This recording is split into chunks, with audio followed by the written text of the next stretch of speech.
Hey, this is Heidi Dawson. If you love all things health and wellness and style of any kind, hang out here with me each week. I'm obsessed with never-ending improvement, and it's all in an effort to help each one of us live a wildly successful lifestyle.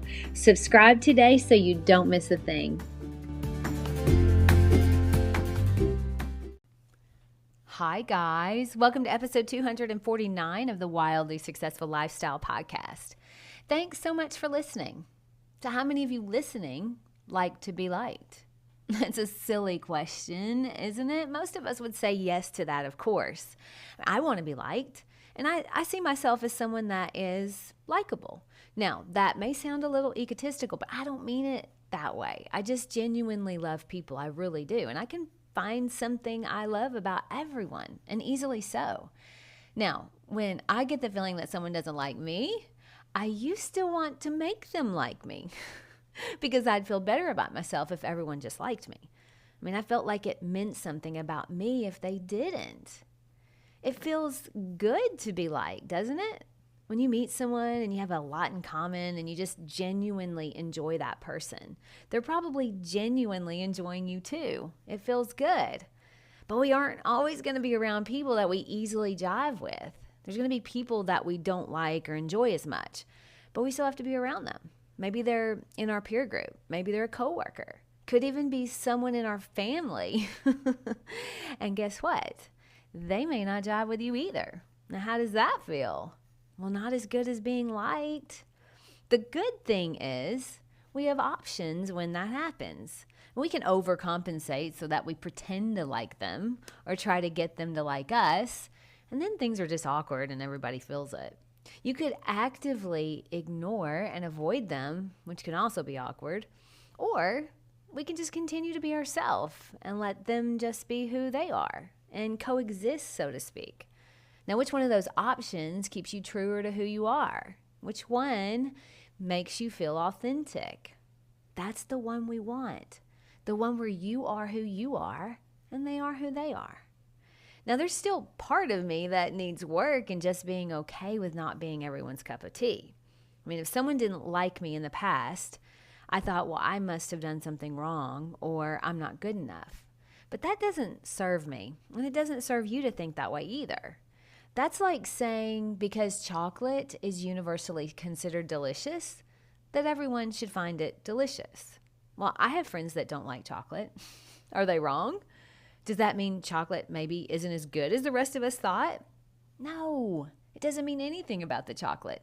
And it doesn't mean that person is wrong either. Now, they may be crazy, but they're not wrong.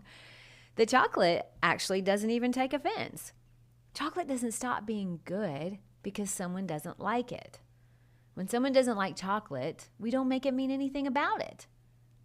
But when someone doesn't like us, we make it mean we aren't good enough or something's wrong with us. As an interior designer, I have very strong preferences about design. I like neutrals and clean lines. I simply don't feel good living in a space that has a lot of color. Now, I can appreciate it for a little while, but it is not my cup of tea. Now, I have a friend who loves color, and she finds neutral very boring. Neither of us are right or wrong. We just have preferences. I had a new client meeting once, and the style that this client wanted was really different from my style. I had come as a referral to her, and we would have loved to work together.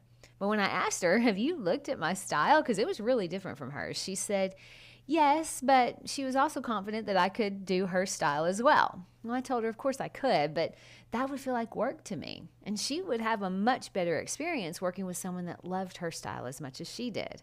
We laughed and we agreed that that would be true. Nothing wrong with her style or my style, and neither one of us made it mean anything about us or our style. We just acknowledged it was different and went on our way happily. Now, we allow for preferences in every area of our life without making it mean something about us. But when it comes to people, that just goes right out the window. But when you're authentic and true to who you are, it doesn't matter what other people think. And if you aren't someone's cup of tea, that's okay too. The harder you try to be liked by them, the harder it'll be for them to like you. And for sure, the less you'll like yourself. And you don't have to love everyone. You don't even have to like everyone. And everyone isn't going to like you. And everyone in the world isn't going to love you either. The only person in the world that you must love is yourself. If you don't love yourself, all of your other relationships are going to be really hard. When you truly love yourself, you treat yourself with respect and you don't tolerate others that do not. And your self-worth isn't tied to what anyone thinks of you. In fact, you'll find it is pretty easy to be around most people because you're not making anything they do mean anything about you, because it doesn't. My challenge to you this week is to start thinking of yourself like chocolate.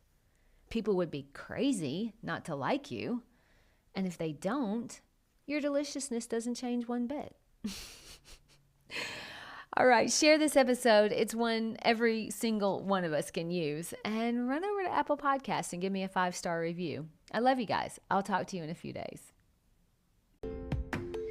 Don't forget to subscribe and share with your friends, because we're just going to keep going bigger and better places together. And I love that about us. Talk to you in a few days.